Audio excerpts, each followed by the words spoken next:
Hello, Troglodyte Tribe, and welcome back. This week we have the privilege of being joined by my sleepy dog, whose name is Stereo. So she might just get up and wander around throughout, but just ignore her.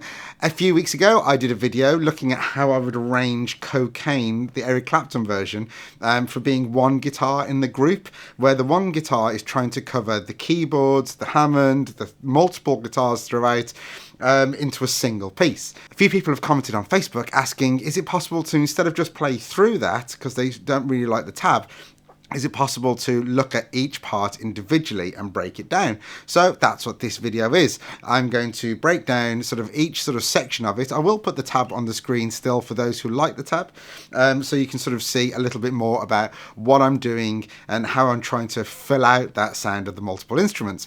I hope you find it useful. And the intro has got very much a rhythm element and then a solo element. What I was trying to do when bouncing between the two, because it's kind of a call and response, rhythm, lead, is to try, where possible, to overlap some of the notes from the rhythm or the lead into the next section, and that stops it being very much a rhythm, solo, rhythm, solo. It's more of a transition backwards and forwards, and it makes it a little bit smoother, I think. So we're going to be looking at the E chord, but I'm just going to do a power chord E. So it's the 1, the 5, and then the octave. This is on the 7th fret on the A string. Then I'm using my little finger on the 9th fret on the D and the G string. Yeah, and then slide that down 2 frets. That gives me the D, and then back up so it goes. Then that part is, I'm using my 3rd finger on the G string, sliding from the 7th fret up to the 9th. So it's, and then doing the D chord, again the same as before, so the 1, the 5, the 1. So it's, and that's the first part of the rhythm. Then it moves into the solo section, which is the, and that is a hammer-on and pull-off, sort of a trill, which is the open A note, and then hammering off on and pulling off quickly on the 2nd fret. It's kind of got that Hendrixy sort of feel to it. And then the D note, which is just the open D string. So to run that so far, it is.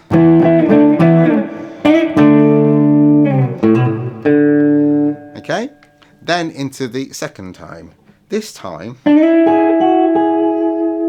I'm not doing any of those lower notes. You'll notice if you listen to the Clapton version, at this point, it suddenly feels a little bit hollow compared to the first time it plays the riff. It sort of drops down a little bit and then comes back up.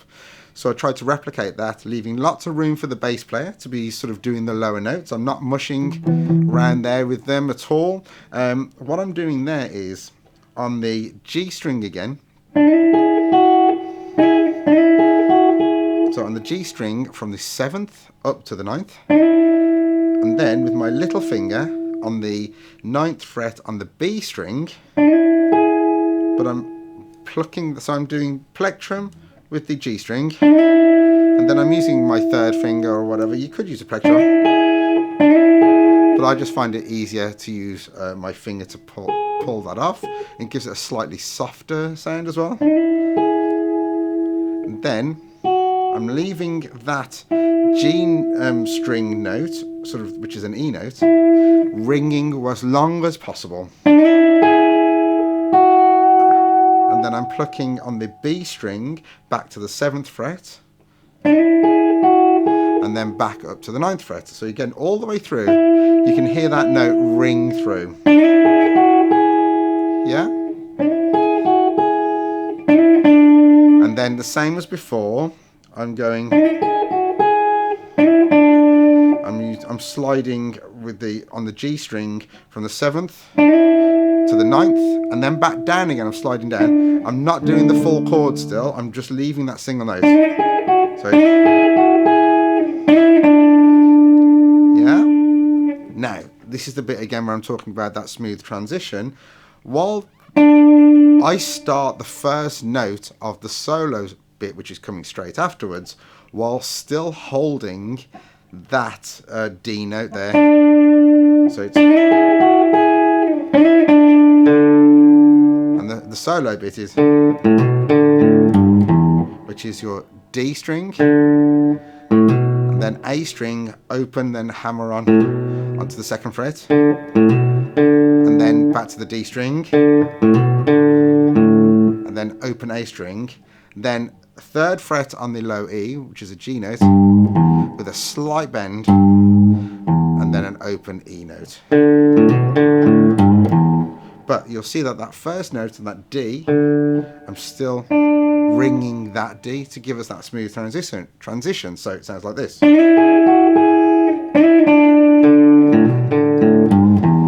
you can see how it just sort of stops it being rhythm solo. So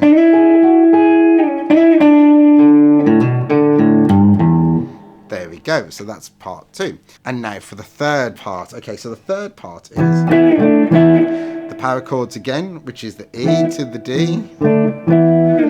At the end of it though, I'm going from the G string, 2nd fret, sliding up to the 4th fret. And then I'm doing the 5th fret on the B string. And then down 2 frets, so it's kind of giving us that D shape, but I'm not doing the top string. Yeah? Okay, and it gives us, again, quite a full sound.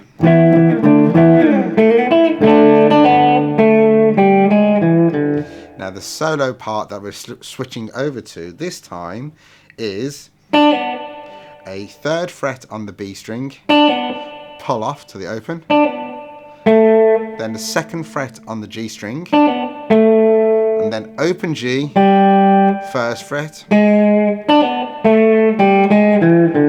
then 1st fret, and then onto the D string, 2nd fret, and then the open D note. I'm leaving as much of that D chord ringing as possible while I start the solo section. You see that? That D's ringing out. It just feels again like a smooth transition.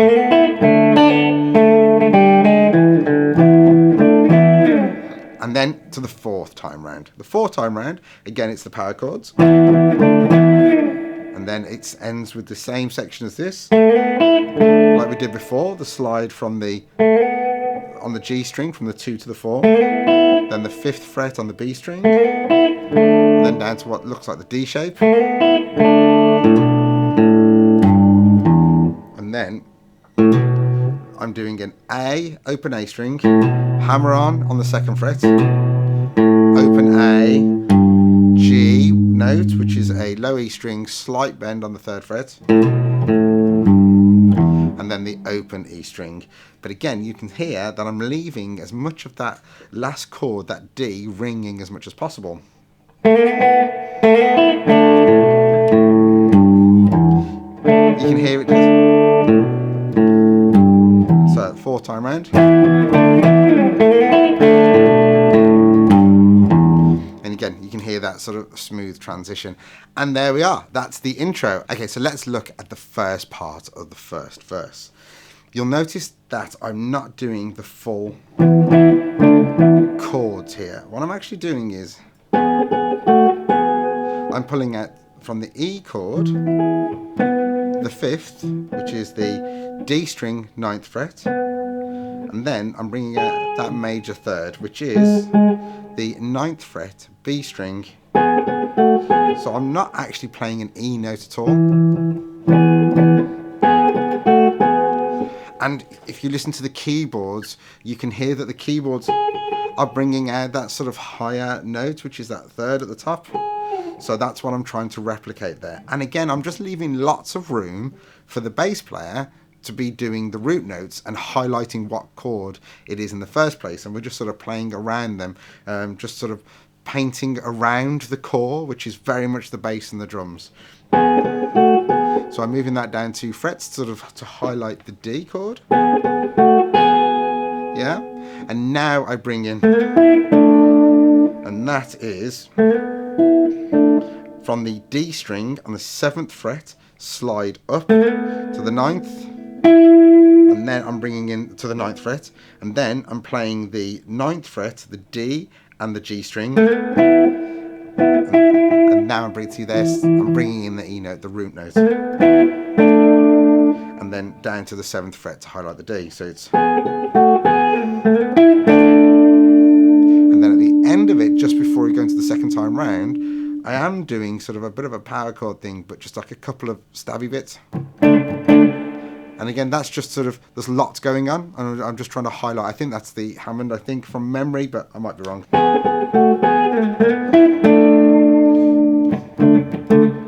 And now we're into the second time round on the first verse. It's very much the same idea as the first, where we're doing the 5th and the top 3rd, which is 9th fret, D string, 9th fret, B string. It's down 2 frets, and then back up 2. This time we got this extra slide up and down. So we're going 7th fret on the D string up to the 9th, and then 7th fret on the G string up to the 9th, and then back down to the 7. Yeah? So it's, and it's just a subtle difference, but it just, with this track you can do it where you just play the same all the way through, and it works perfectly fine. But what I was trying to do is to try and make it a bit more interesting, so there's slight variations all the way throughout. Now, you don't have to do this in that place, you can do that wherever you like, and sometimes you can do it, you can do full chords.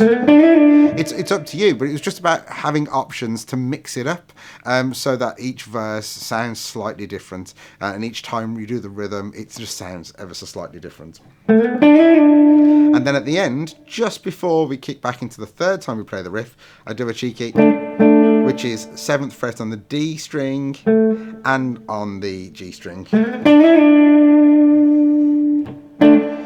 Just at the end, just like a leading, ooh, okay, and we're back in. Okay, so the third time round, we're bringing in a very different element. There is this kind of high, sort of funkier guitar going on, and we're going to sort of incorporate that into the third time round. So the first part is going to be we're not doing the high third this time, we're actually bringing it into the 5th and then the octave of the root.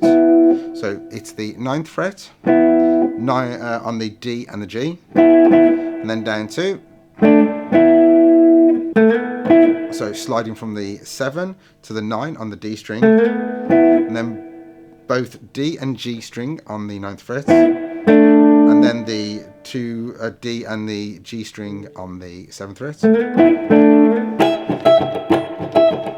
Now that is 9th fret with your first finger on the G string, and then it's the octave of that, which is the top E. So that's your little finger, for me anyway, on the 12th fret.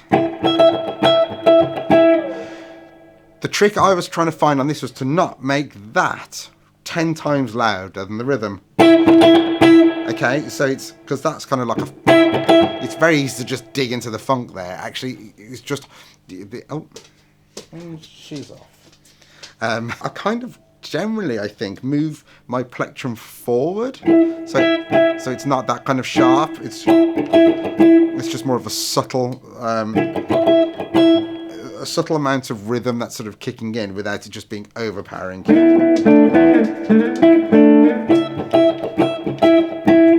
And that's the third time round.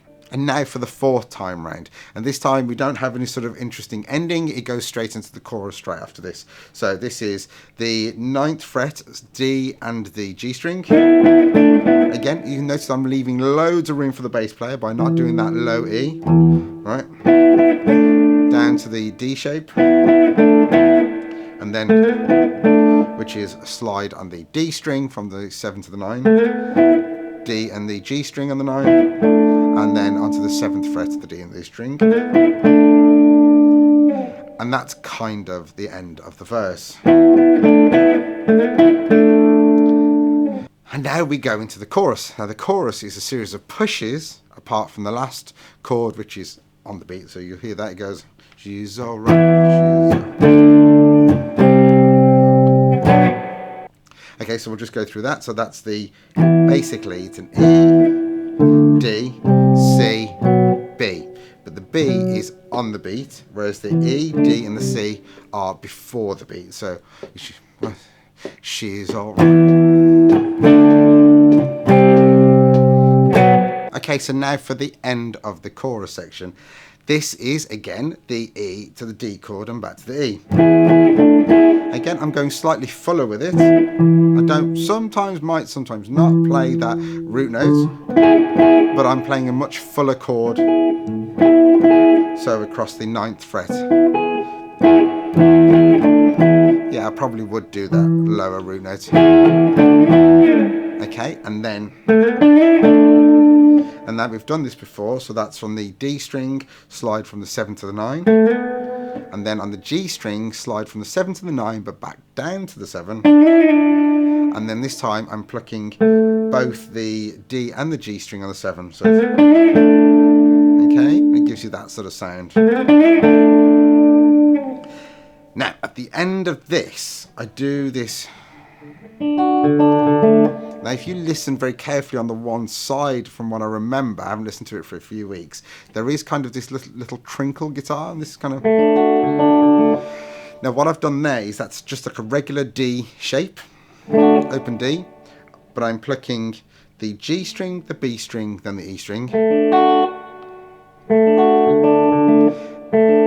and then the D string, then the B string, then the D string, then the G string. So it's G string, B string, E string, D string, B string, D string, G string.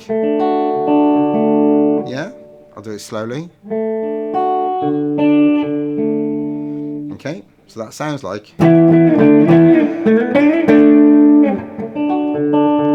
And again, I'm not too loud with this. I try and pull it back for that section, just by playing softly. And I'm using my plectrum for the lowest note, and then I'm using my the other two fingers for the rest of it.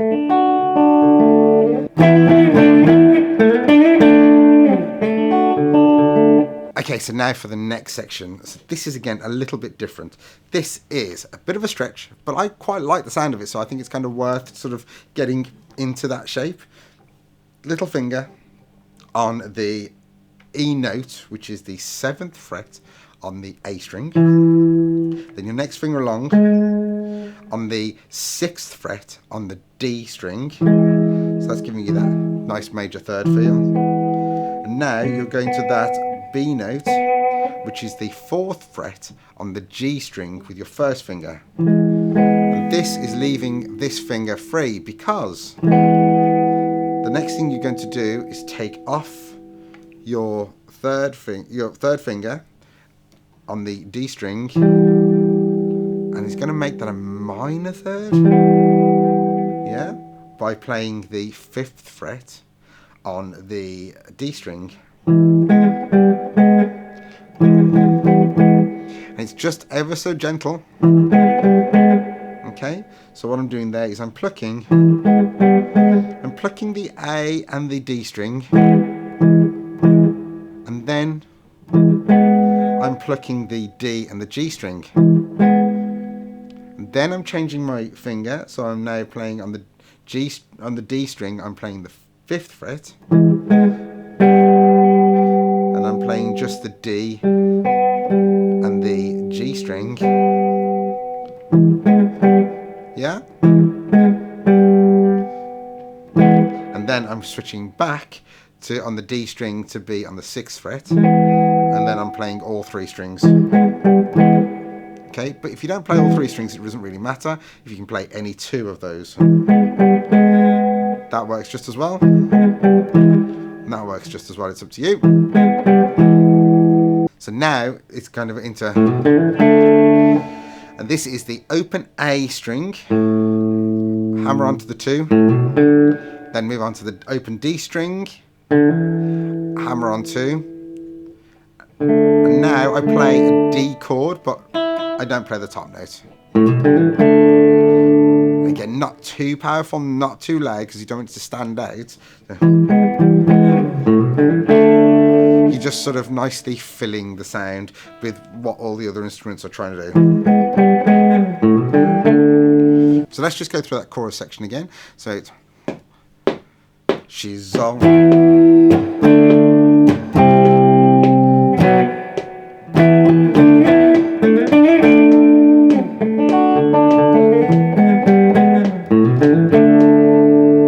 You can hear how that's just much fuller sounding than she's on.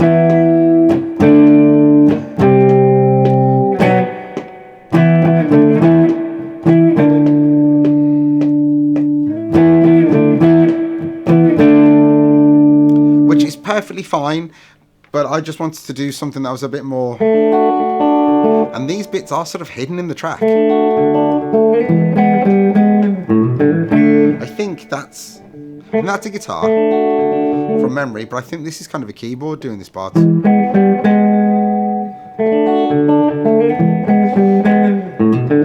then that's a guitar again doing that.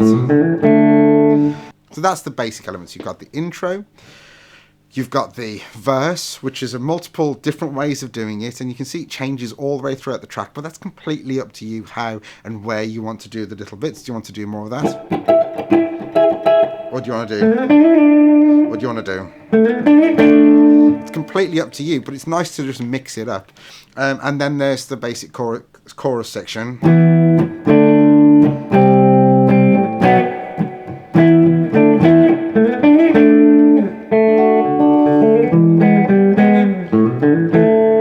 And that's kind of what I do each time, I think. It's just a mild variation.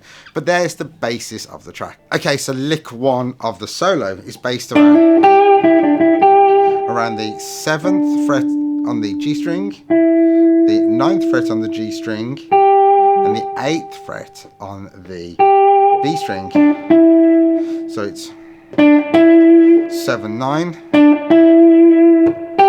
Then onto the 8th fret on the B string with a slight bend. Then, which is 9, 7, 9, 7 effectively on the G string. So let's go from the start.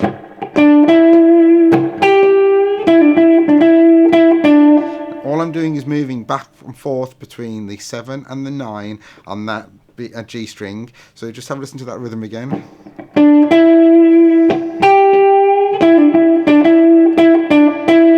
Okay, so let's carry that forward a bit more. So it's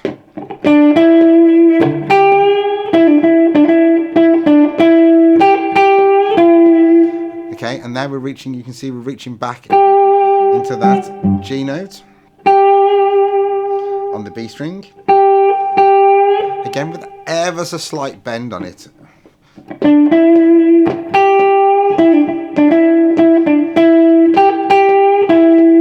Then back onto the 9th fret on the G string, and then I'm ending with a D chord. This isn't in the track, but there's other instruments that that are filling out the sound, and that just felt incredibly hollow if you don't do that. It goes.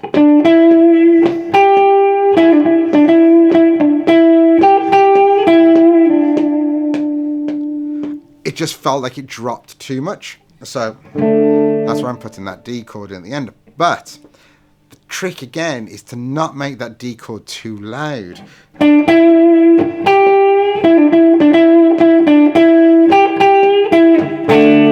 It's easy just to smash that D chord if you're getting into it, but it just stands out like a sore thumb. So I find it difficult, but you have to control and pull it right back for that D.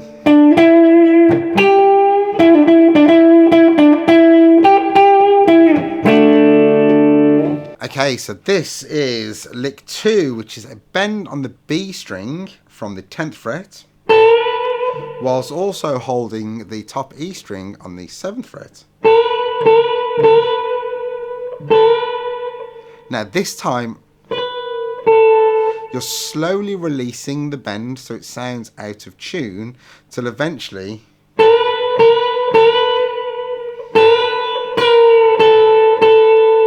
you're doing the 10th fret on the B string and the 7th fret on the top E string together. So again, we'll go bending up,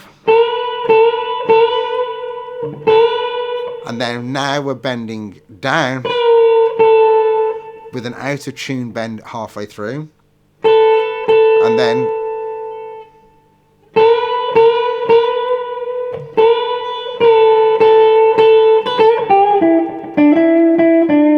that last bit is top E string on the 7th fret, bend on the B string on the 10th fret, 8th fret on the B string,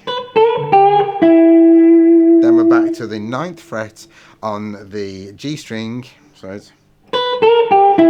and then it's the 7th to the 9th on the G string. But I get these couple of little sort of dead notes in between, so it goes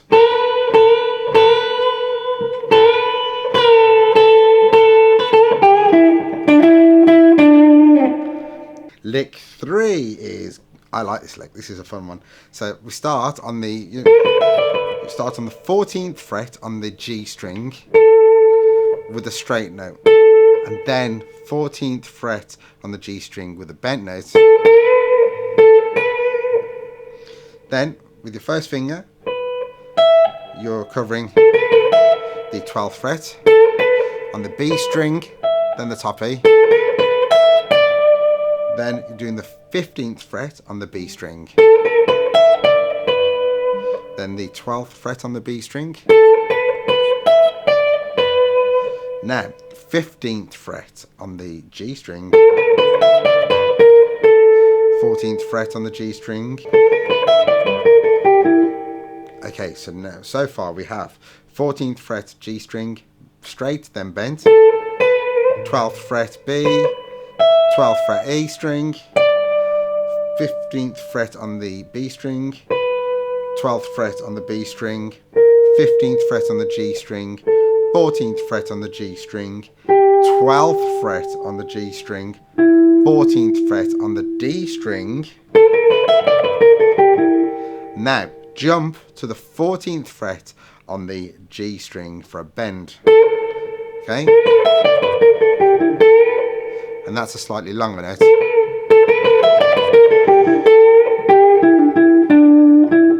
So again, let's get up to there. Then 12th fret on the G string.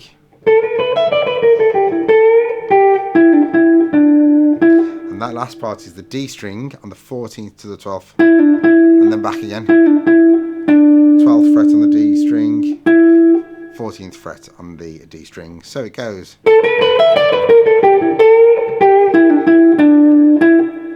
Okay, and up to speed.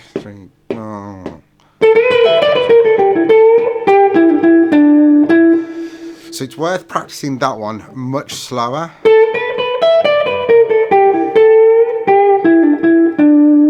Just because that jump on the 14th fret on the D string to the 14th fret on the G string can sound a bit sloppy. So it's about jumping quite nicely there.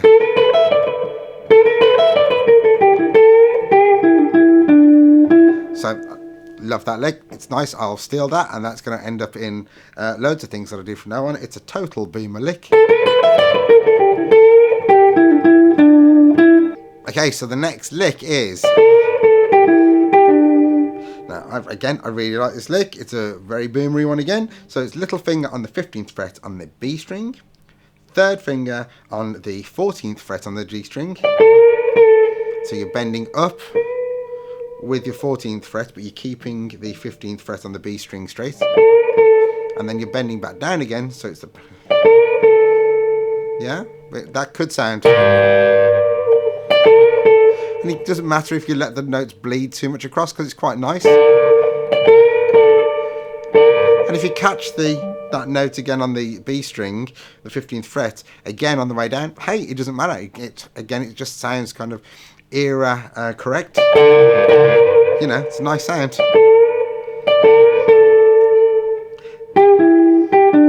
Now that last part is 12th fret G string, 14th fret D string, then back up to the 12th fret G string, down to the 12th fret on the D string. Okay. The next bit again is just like an extension of that. So that is 14th fret D string, 2 of those. 12th fret on the G string. Don't be afraid to bend that into a little bit if you want to.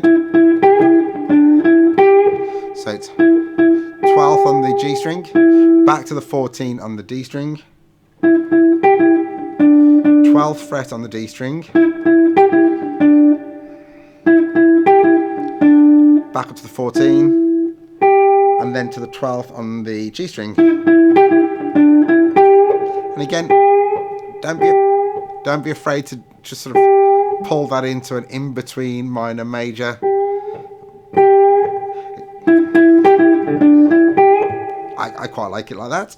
So this lick is a little bit similar to the one you've done before. So it's 14th fret on the G string, bent up, then into 12th fret on the B and the E string, 15th fret on the B string, then back to the 12th fret on the B string. Now it's this 15th fret on the G string, 14th fret on the G string, 12th fret on the G string.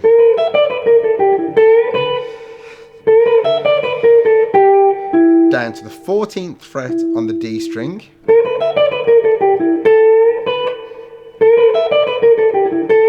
Then jumping up to the 14th fret on the G string for a bend up, ending on the B string, 12th fret. Okay? Okay, so now this next section is like I'm clawing this. I'm using my plectrum on the G string, but I'm using one of my other fingers to play the B string. So I'm playing the 15th fret with my little finger on the B string, and then I'm bending the 14th fret on the G string. And then I'm releasing that bend.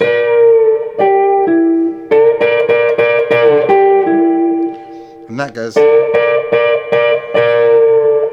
Then I'm moving, keeping my little finger there on the B string, 12th fret on the G string, with both notes playing again. And then I'm playing the 14th fret on the D string. Okay?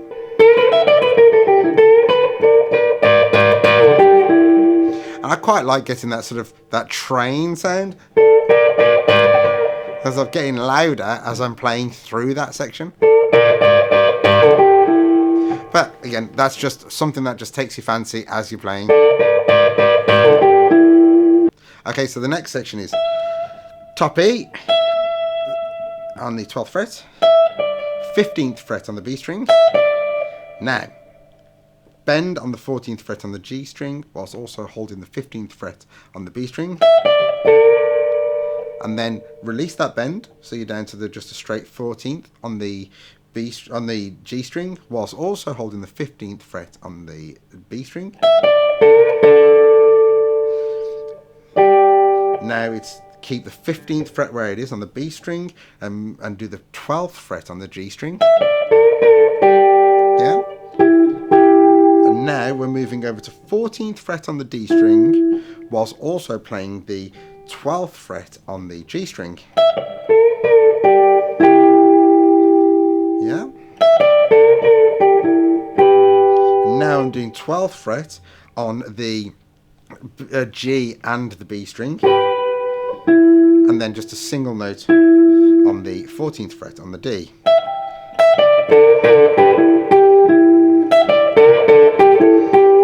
And again, a nice little lick that I'll steal and I'll play and lots of different things. Brilliant.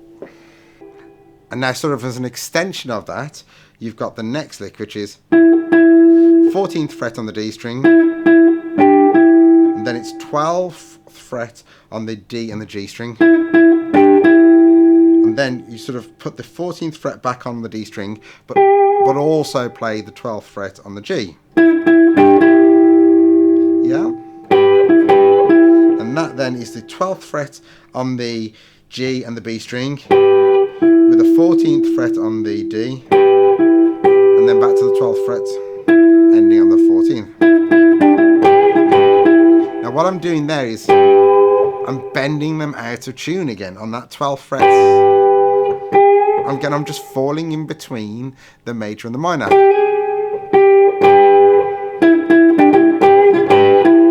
It gives you that kind of big energy feel to it. So the last two licks together.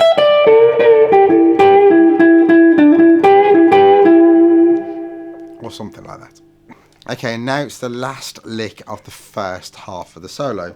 So this, I think, is the A string on the 12th fret, up to the 14th fret on the A string, twice, the 12th fret on the D and the G, and then back to the 14 on the A, back to the 12 on the D and the G, back to the 14 on the A, and then, so there's sort of three of those 12s on the D and the G, and then what we've done before, which is the 14th on the D, and the 12 on the G. Okay? Again, a very stealable lick. And that will swing really nicely if you had a slower tune.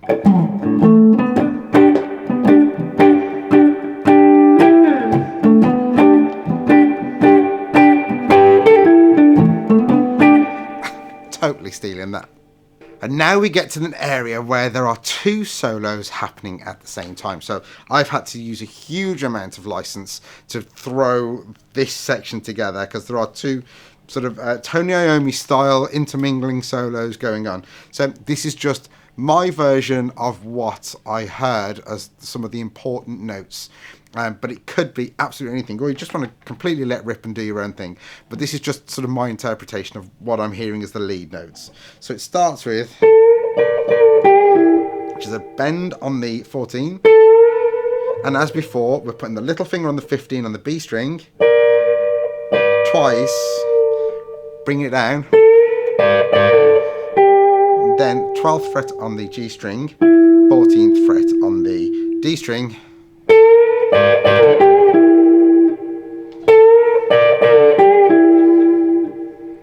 and just in case you didn't feel boomer bendery enough, brilliant. Okay, so this is 12th fret on the top E, bend on the 15th fret on the B, and it's just that. I mean, I'm making it a bit noisy because I'm not controlling that note on the G ringing out slightly. But does it really matter? You're now into that big energy section where you can make it quite sloppy, I think, in places. And then letting them ring out at the same time doesn't matter. You know, it's just about big energy. Second solo section, you're really increasing the intensity. Okay, so this next section actually uses the 15th fret on the B string, 12th fret on the E string, bend, play both together 3 times. But the third time, release that 15, bend, 12th fret on the B string. Yeah, and now it's the 14 bend on the G string. Grab the 15th fret on the B string with your little finger.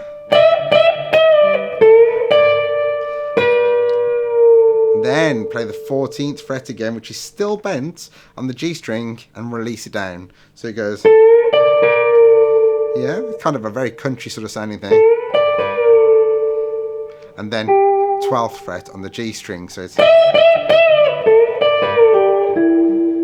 Okay, so that 14th fret on the D string is the last note. Your ear makes it want to be the last note of the previous lick, but it's also the first note of the next lick. So you could see it as one longer lick, but it's easier for my brain to break it out into 2. So now that note is the start of the next bit. So it's the 14th fret on the D string, little finger on the 15th fret on the G string, 14th fret on the G string, 12th fret on the G string, and then back to the 14th fret on the D string, back up to the 12th fret on the G string, back up to the 14 on the 12th on the G string, 14th fret on the G string, sorry, and then a slight bend up, 1 fret bend, so, and then back down, so yeah, and then 12th fret on the G string, then back to the 14 on the G string, and then that small bend again, half a bend, so it's a 1 fret bend, then back to the 14, back to the 12 on the G, then back to that 14 on the D string. And again, this is, I don't think any of the guitars actually play this, but I think the two different solos are going on at the same time, and they're both playing a bit of that. So mashing it together is that's kind of what I came up with. And it's kind of, I'm sort of doing a slow release on that 14 bend. And now we're onto the 12 on the G string. Onto the D string, we're doing 14, 12, 14. Back to the 12 on the G. Good. Back to the 14 on the D. Back to the 12 on the D. And back to the 14 on the D.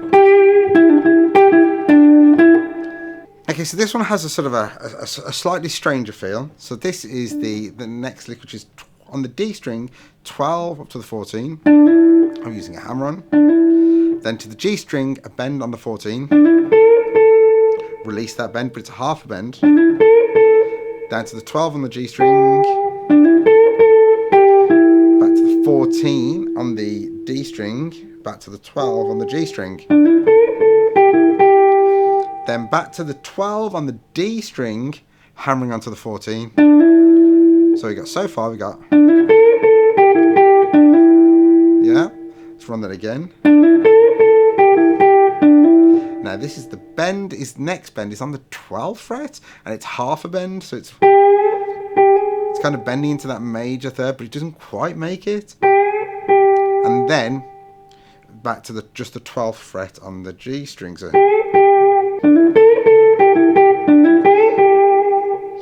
but that does stand out a little bit.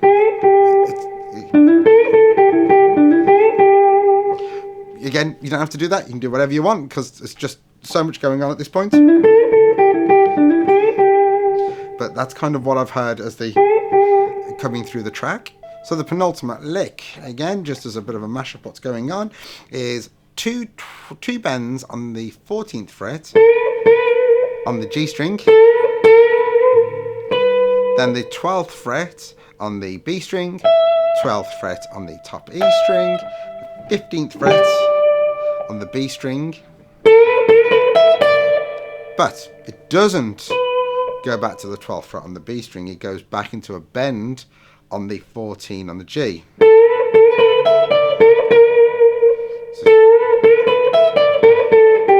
Which then comes down to a regular 14, to a 12 on the G string, back to a 14, back to a 12, then a 14 on the D.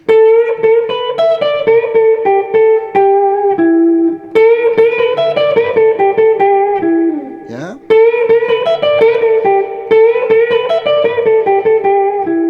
Again, I find it easier, but again, it's just the way I play. If I grab that 15th fret with my little finger,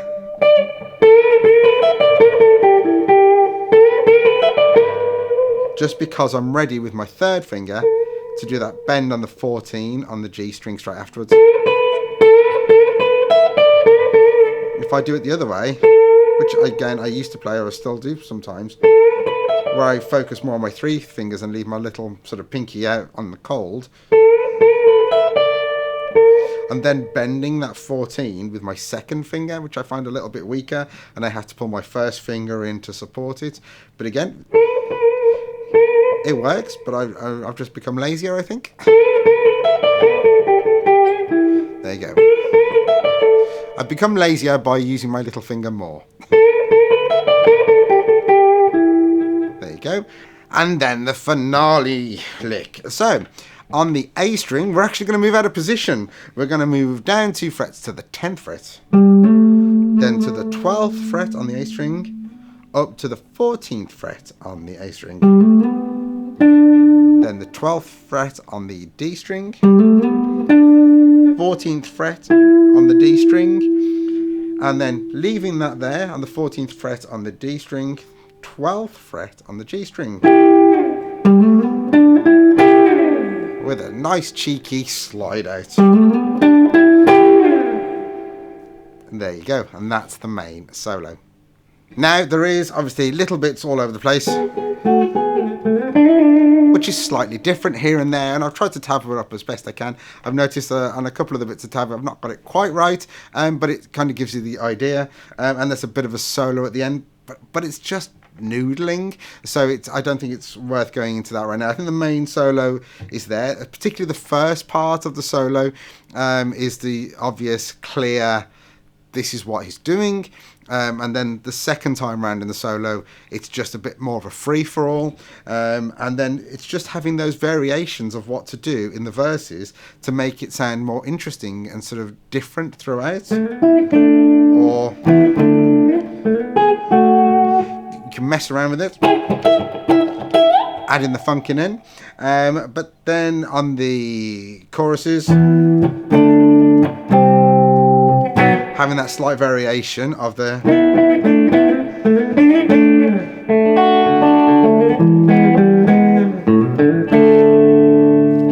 there you go. I hope you found this useful, having a bit more of a breakdown versus the just straight playthrough. The playthrough link is in the description. If you've got ideas for songs that you'd like me to try and work out, ideally something where there's maybe 2 or 3 guitars or a keyboard and a guitar, and it's about how would you challenge yourself to play those parts on a single guitar. So ideally, just imagine that it's a 3-piece band. You've got a drummer, a guitarist and a bass player who sings. How would the guitarist cover the keyboard parts and the brass section maybe and the guitar parts in a single piece? That's sort of my favourite stuff to work out. So if you get any ideas for that, of songs you think I should work out, then let me know. Thank you ever so much for joining us on this channel, and I look forward to seeing you soon.